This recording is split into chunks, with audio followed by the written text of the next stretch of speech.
Hey,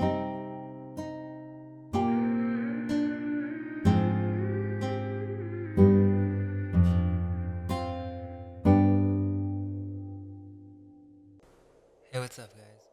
Hope you're excited for the holidays. Well, today we have an interesting video, and trust me, we're almost done with the cabbage stuff. I know most of you don't really care, but some people are just about done with the cabbage videos, thinking that we have nothing else to talk about, and I get it. But let me finish up with a few more thoughts that I really feel adds to this mystery in terms of the relationship between orphans and cabbages. This was inspired by a comment actually, so shout out to them. I never really knew about this, but apparently, there's this whole lost orphan holiday that was a big part of American history, yet it seems everyone has forgotten about it, or at least it's not really well known.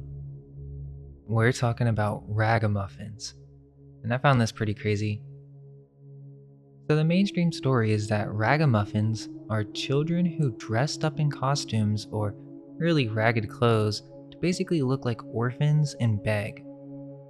This was known as Ragamuffin Day, and it goes back to when Abraham Lincoln first declared Thanksgiving to be a national holiday in 1863.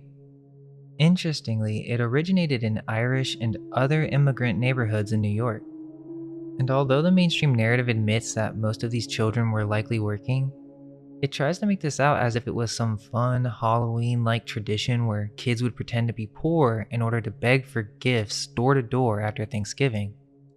But the crazy part about this is that there were thousands of these kids on the street. So many, in fact, that they would call it a parade. And this is the actual inspiration for the Macy's Thanksgiving Parade.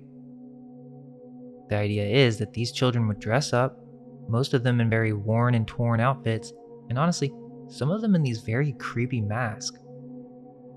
They would go out into the streets in the thousands and then beg people for nickels or pennies. And if you didn't give them any gifts, they would play practical jokes or really cause complete chaos. The word ragamuffin can refer to a ragged person, and it's even used to describe a demon in the 14th century poem Piers Plowman.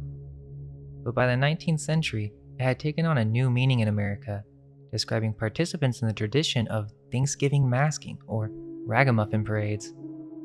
Over time, people started to question this weird holiday. These kids weren't just parading around, they were starting bonfires, vandalizing properties, and blasting horns. By the late 1920s, it became clear that this was perhaps not such a great idea. Newspaper articles on Ragamuffin Day often noted that the custom is believed to have originated with the foreign-born population of the big city, who, having no Thanksgiving in their own lands, made use of other holidays for carnival masquerades and seized upon Thanksgiving for that purpose after coming to America. So why would so many kids participate in a holiday where they roamed muddy streets in worn clothing, even little children? It starts to make sense when we tie the subject of Ragamuffin Day to the history of the orphan train movement. New York had a significant issue with orphans and street gangs during this time, and these orphans were moved around the United States to repopulate other cities, often for child labor. We're talking about 200,000 children according to mainstream accounts between 1854 and 1929, which, coincidentally, is around when Ragamuffin Day ceased. Interestingly, none of these articles explaining Ragamuffin Day mention the children actually being orphans. This detail is either omitted or not even considered. Why were thousands of children on the streets dressing up as street orphans, wearing these strange masks and begging for money? Where were their parents? What if this wasn't just a holiday, but as a consequence of making Thanksgiving a national holiday, perhaps the day after, all the orphans took to the streets to beg for money, hoping to get enough for food or other necessities. Maybe they were also hoping to be adopted. Think about it, for over 40 years, kids were allowed to cause what was essentially described as riots in the city. This is literally how the newspapers portrayed it. Then suddenly, at the beginning of the 1930s, there's a shift in perspective. Newspapers start saying things like "American boys don't beg," signaling a growing concern for this Ragamuffin Day. It became pretty clear that this tradition might not be such a good idea after all. There were a few more Ragamuffin parades into the 1950s, but by then, the event had been transformed and became more like a conventional parade, resembling Halloween in terms of costume variety. Yet, many of the old photos from the 1920s and earlier don't just show children in costumes. Ragamuffin Day was described as a plague in some accounts. Children would light huge bonfires, and there were even reports of gang fights breaking out with gunfire when two different groups of ragamuffins crossed paths. These weren't just innocent games, they were in street gangs, which in some contexts could be another term for orphans. So this Ragamuffin Day, a day characterized by mischief and pranks, gradually fell out of popularity. It was replaced by Halloween after the 1930s, which is based on this whole idea of going door to door and asking for treats while dressed up. But it's essential to note that the Ragamuffins, or orphan children, did it first. Interestingly, the night before Halloween is known as Mischief Night in many different states, yet not too many people know why. This ties back yet again to the Irish with the Celtic roots of Halloween and the Ragamuffins. Mischief Night is particularly popular in New Jersey, also referred to as Devil's Night, where children or teenagers engage in pranks and vandalism, very much in the spirit of Ragamuffin Day, which is likely of the same origin. However, Mischief Night has its own unique history, making it even more fascinating. It's a tradition in many states in the US and in England, a day where roles are reversed and children take control.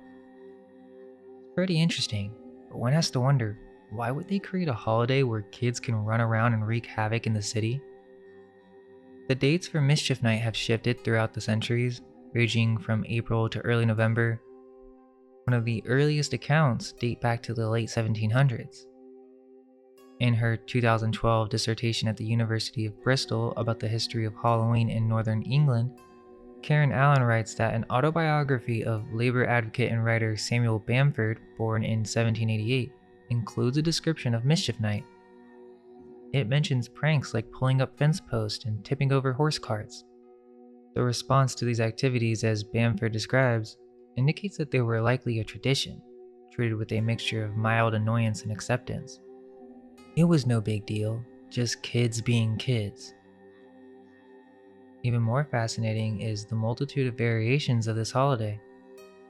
While it seems to be heavily localized to the northeast of the United States, it also spreads into the surrounding areas.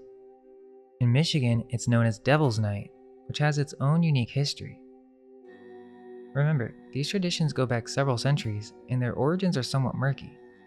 Why is there a pranking holiday centered around kids causing disruption? Just like Ragamuffin Day, Halloween and Mischief Night weren't initially associated with each other, but they were both most celebrated in areas with significant Scots-Irish immigrant populations. This raises an interesting point. Could there be a connection with the Irish immigrants? Many of the children in the orphan train program were first-generation Irish Catholics. Perhaps it's plausible that this holiday originated from street gangs rather than just children dressing up or gathering to play pranks. What are the implications of such a day still being deeply embedded within our culture of Halloween and Mischief Night, where children go out with friends alone in the streets to beg for candy? Well, it gets even stranger. This day is also known as Cabbage Night. Cabbage Night stems from an old Scottish tradition. In Framingham, Massachusetts, which also calls it Cabbage Night, there's this curious practice. According to Framingham legends, a history of the town, girls on Halloween Eve would pull cabbages from their neighbors' patches to divine the qualities of their future husbands. After the cabbages had served their mystical purpose, apparently the next logical step was to throw them against the doors and run away quickly, thus sparking a long tradition of Halloween pranks. So wait, they were using cabbages as a divination tool? And then they just started throwing cabbages as the next logical conclusion? While the tradition of throwing cabbages is no longer practiced, it's interesting to consider whether it references the orphans themselves. There are artworks depicting cabbages as children on Cabbage Night, complete with faces, even showing them falling in love. Could there be a deeper meaning here? So Halloween was originally Cabbage Night, an Irish tradition, and then Ragamuffin Day was prevalent in Irish neighborhoods. Is there a correlation between cabbages and orphans who were moved into new cities? Many of these children were working from a very young age. Supposedly, they were all given one day where they could be free and rule the town, causing complete mayhem while dressing up as demons and throwing rotten cabbages. But were these really just costumes? Or perhaps these were orphans or little rascals gathering in great numbers to cause a significant disruption? Kids just being kids? Kids ruling the city? Why were there so many children begging for money, not candy? It might be easy to dismiss this as mere coincidence, but if the tradition was just about tossing rotten vegetables, then why did it end up with the name Cabbage Night? What does cabbage have to do with foretelling the future and determining who you will marry? So, Halloween is Cabbage Night, but that's not the only connection. The tradition of carving pumpkins stems from the old Irish legend of Drunken Jack, who wandered between heaven and hell with a hollow cabbage lit by a burning coal, simulating a flashlight. It's kind of odd when you think about it because now we carve faces on pumpkins. So wait, pumpkins are cabbage heads? If you haven't seen the Cabbage Baby playlist, make sure to check it out. But this is fascinating to find another reference to orphans and cabbages. It's kind of crazy how deep this history of cabbages really goes, and I'm constantly learning new stuff about it, so yeah, that's all for now. Hope you guys have a wonderful Christmas and New Year's. Thanks for watching, and all we can hope is that our minds may be unveiled. Let go of everything you think to be true.